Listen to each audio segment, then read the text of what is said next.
ஆழ்வார்கள் தாங்கள் அவதரித்த நாள்களிலும் வாழ்வான நாள் நமக்கு மண்ணுலகீர் ஏழ்வாறுமுய்ய எதிராசருதித்தருளும் சித்திரையில் செய்ய திருவாதிரை. அனைத்துலகும் வாழப் பிறந்த எதிராச மாமுனிவர் என்னும் மணவாள மாமுனிகளே, மிக ஆதரத்தோடு அழைக்கப்பட்ட எம்பெருமானார் ஸ்ரீ ராமானுஜர் ஜகதாச்சாரியர், ஸ்ரீ வைஷ்ணவ சம்பிரதாயத்தினுடைய ஒப்பற்ற ஆச்சாரியர், ஸ்ரீ வைஷ்ணவ குரு பரம்பரையினுடைய நடுநாயகமான ஆச்சாரியர். அந்த எம்பெருமானார் இல்லை என்னால் இன்றைக்கு ஸ்ரீ வைஷ்ணவ சம்பிரதாயமே இல்லை. ஒவ்வொரு ஸ்ரீ வைஷ்ணவருடைய கடமையும் எம்பெருமானார் அவதரித்த அந்த சித்திரையில் செய்ய திருவாதிரை அந்த நாளை நன்றாக கொண்டாடுவது ஒவ்வொருவருடைய கடமையாகும். எப்படி கொண்டாடுவது? நம்முடைய வீட்டிலே கொண்டாடி கொள்ளலாமா என்னால் வீட்டிலேயும் நாம் கொண்டாட வேண்டும். அதற்கு பிறகு நாம் எல்லோரும் ஸ்ரீ வைஷ்ணவர்கள் எல்லோரும் சேர்ந்து நமக்கு அருகிலே இருக்கக்கூடிய ஒரு திருக்கோயிலிலேயோ திருமடத்திலேயோ திருமாளிகையிலேயோவும் சேர்ந்து நாம் அனைவரும் சேர்ந்து அந்த திருநக்ஷத்திர வைபவத்தை கொண்டாட வேண்டும். அப்படி நாம் பார்க்கும் பொழுது உலகமெங்கும் எம்பெருமானாருடைய திருநக்ஷத்திரம், அதாவது அவர் பிறந்த தினமானது சித்திரை திருவாதிரை அந்த தினத்திலே பூர்த்தி அடையும்படியாக பல்வேறு விதமான உற்சவங்கள் கொண்டாடப்படுகின்றன. குறிப்பாக நாம் எடுத்துக்கொண்டால் எம்பெருமானார் அவதரித்த ஸ்ரீபெரும்புதூர் என்ன அந்த திவ்ய தேசத்திலே எம்பெருமானாருடைய அவதார உற்சவமானது மிக விசேஷமாக கொண்டாடப்படுகின்றது. கோயில், திருமலை பெருமாள் கோயில் ஆகிய திவ்ய தேசங்களிலேயும் எம்பெருமானாருடைய உற்சவம் விசேஷமாக கொண்டாடப்படுகிறது. குறிப்பாக சொல்ல வேண்டுமென்றால் திருநாராயணபுரம் மேல்கோட்டை அந்த திவ்ய தேசத்திலேயும் எம்பெருமானார் உற்சவம், பெருமாள் உற்சவத்தை எப்படி கொண்டாடுவார்களோ அதற்கு ஒருபடி மேலே எம்பெருமானார் உற்சவம் என்று சொல்லும்படியாக கொண்டாடப்படுகிறது. இன்றைக்கு இந்த பதிவிலே நாம் எதை அனுபவிக்கப் போகிறோம் என்னால், திருவல்லிக்கேணி திவ்ய தேசத்திலே எம்பெருமானாருடைய உற்சவமானது, அந்த வைபவமானது எப்படி கொண்டாடப்படுகின்றது என்பதைத்தான் இப்பொழுது நாம் பார்க்க போகிறோம்.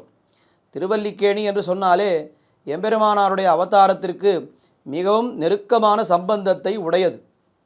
ராமானுஜாரிய திவ்ய சரித்தை என்கிற நூலிலே நாம் பார்க்கக்கூடிய விஷயம் என்னவென்னால், எம்பெருமானாருடைய திருத்தகப்பனார் ஆசூரி கேசவ சோமயாஜி என்று சொல்கிறோமே, அவர் பிள்ளை வரம் வேண்டி அவர் என்ன பண்ணினாராம், புத்திரகாமேஷ்டி யாகம் பண்ண வேண்டும் என்று ஆசைப்பட்டார்.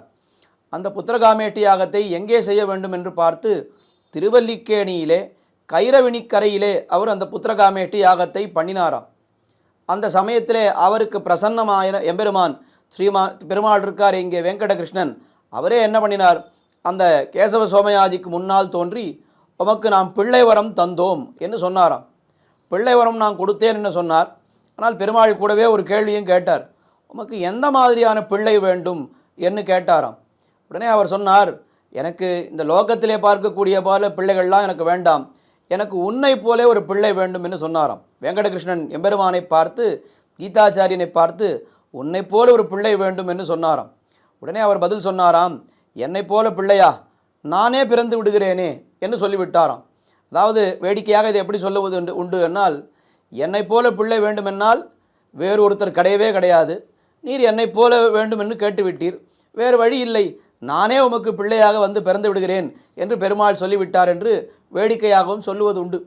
பெருமாள் என்ன பண்ணார், வெங்கடகிருஷ்ணன் நானே உமக்கு பிள்ளையாக பிறக்கிறேன் என்று சொன்னார். அப்படி பார்க்கும் பொழுது திருவல்லிக்கேணியில் எழுந்தொழிருக்கக்கூடிய வெங்கடகிருஷ்ணன் கீதாச்சாரியன் பார்த்த சாரதி அவர்தான் ராமானுஜராக அவதரித்திருக்கிறார் என்று நாம் இந்த போல பிரமாண நூல்களிலிருந்து பார்க்கிறோம். இந்த விஷயத்தை நாம் முதலிலே கருத்திலே கொள்வோம்.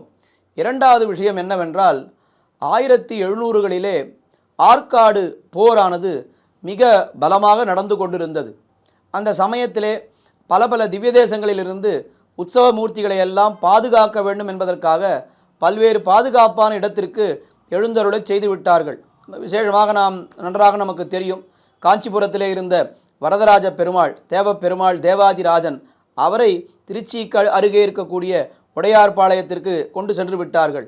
அந்த சமயத்திலே ஸ்ரீபெரும்புதூரிலே இருந்த ராமானுஜருடைய விக்கிரகம், இன்றைக்கு நாம் ஸ்ரீபெரும்புதூரிலே சேவிக்கிறோமே, அந்த ராமானுஜரை பாதுகாப்பு கருதி ஒரு இடத்துக்கு ஏழ பண்ண வேண்டும், எழுந்தருளச் செய்ய வேண்டும் என்று முடிவு செய்து அந்த ராமானுஜரை திருவல்லிக்கேணியிலே பார்த்தசாரதி பெருமாள் திருக்கோயிலிலே எழுந்தருளச் செய்து விட்டார்கள். இந்த திருவல்லிக்கேணியிலேயே ஸ்ரீபெரும்புதூர் ராமானுஜர் ஒரு 10-15 வருட காலம் இங்கே எழுந்தருளிருந்தார். அவர் இருந்த காலத்திலே, இங்கே அந்த விக்கிரகம் எழுந்தருளிருந்த காலத்திலே ஸ்ரீபெரும்புதூரிலே எப்படி உற்சவம் நடந்ததோ அதே போல இங்கே உற்சவம் நடந்ததாம். பிற்பாடு அந்த போரெல்லாம் முடிந்த பிற்பாடு இங்கிருந்து ராமானுஜரை எழுந்தருளச் செய்து மறுபடியும் ஸ்ரீபெரும்புதூருக்கு எழுந்தருளி கொண்டு போய்விட்டார்கள்.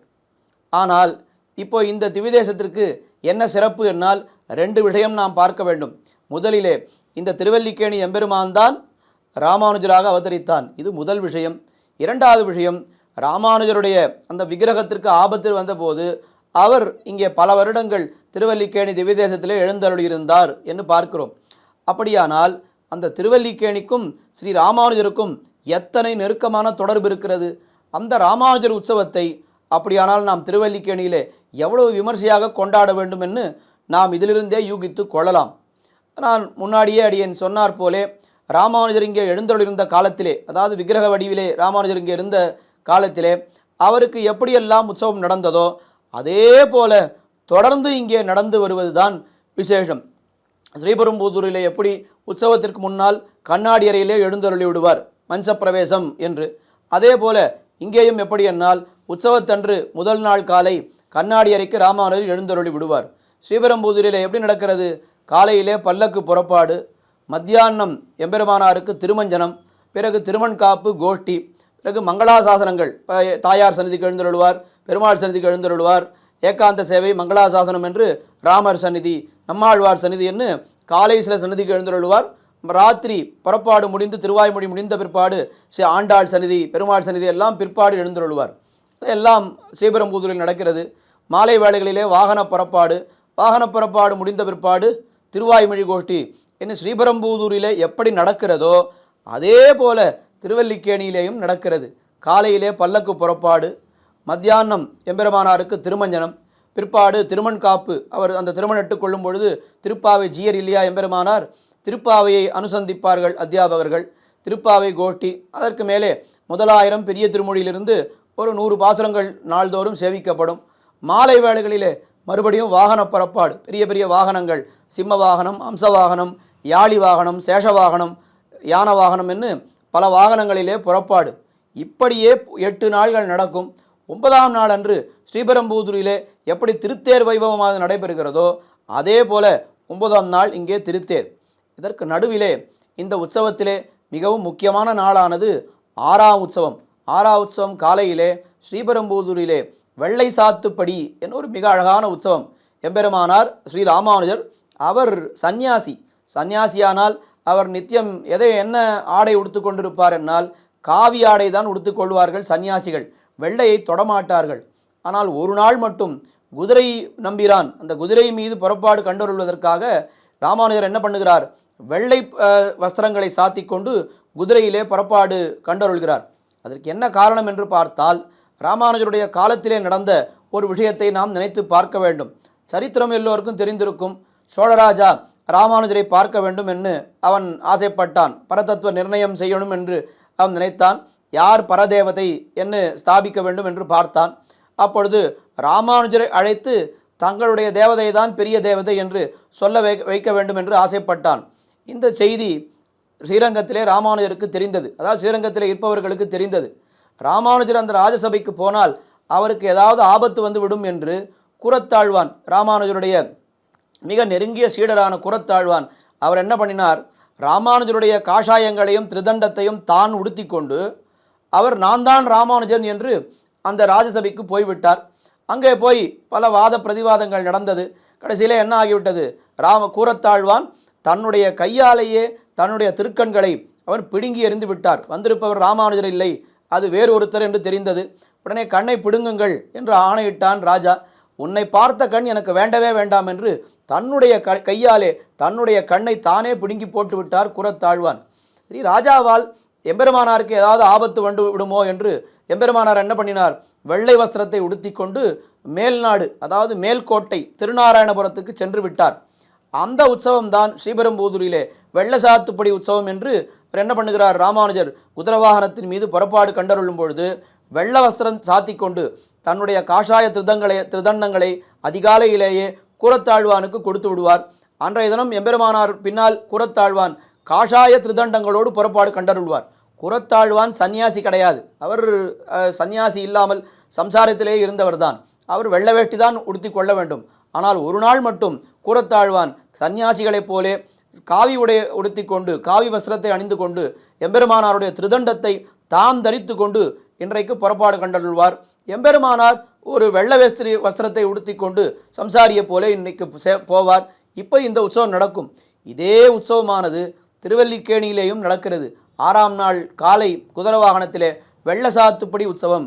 வெள்ள வஸ்திரத்தை உடுத்தி கொண்டு குதிரை மீது புறப்பாடு கண்டருள்வார் திருவல்லிக்கேணியில் எழுந்தருளிருக்கக்கூடிய எம்பெருமானார்.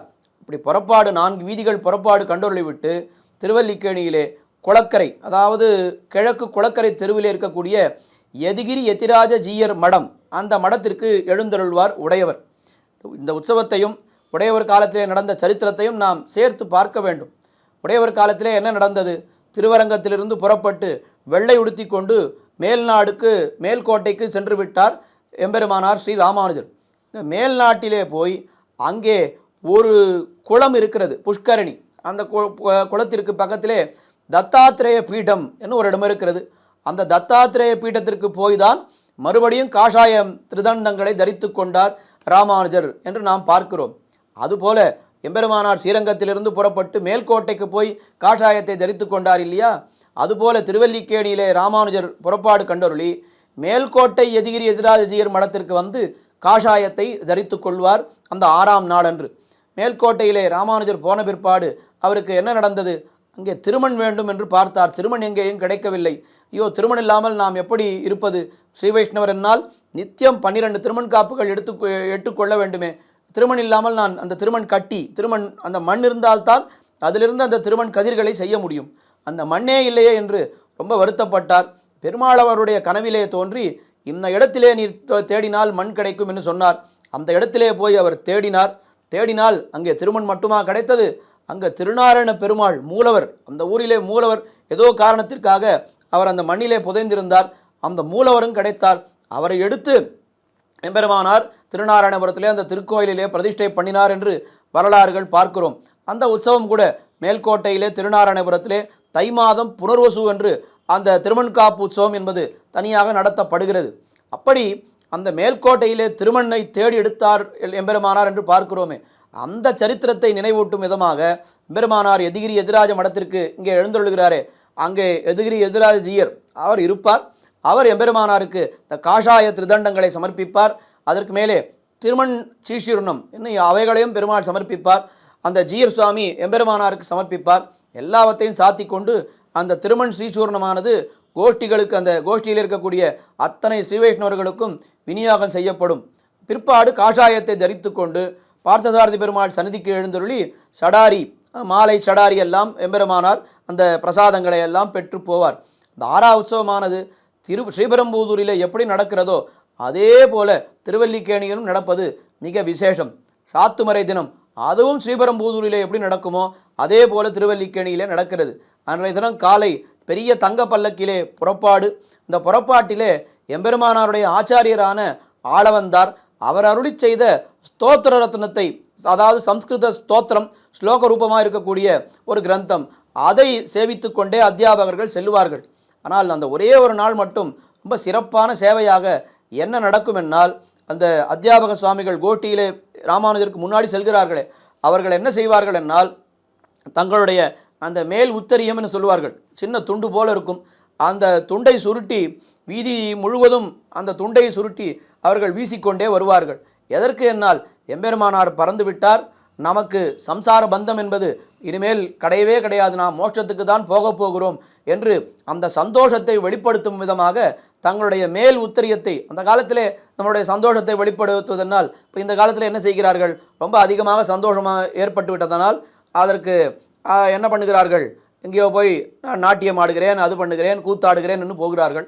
அந்த காலத்தில் இருந்த வழக்கம் என்னவென்னால், இந்த ஒலியல் வஸ்திரத்தை எடுத்து நன்னாக வீசுவது, நன்னா மேலே வஸ்திரத்தை தூக்கி போட்டு பிடித்தால் ரொம்ப அதிகமான சந்தோஷம் என்று புரிந்து கொள்ளலாம். அப்படி எம்பெருமானார் பிறந்து விட்டார், ராமானுஜர் பிறந்து விட்டார், நமக்கு மோட்சம் கிடைத்து விட்டது என்கிற சந்தோஷத்தினாலே எல்லோரும் தங்களுடைய வஸ்திரத்தை தூக்கி போட்டு அப்படி பிடிப்பார்கள்.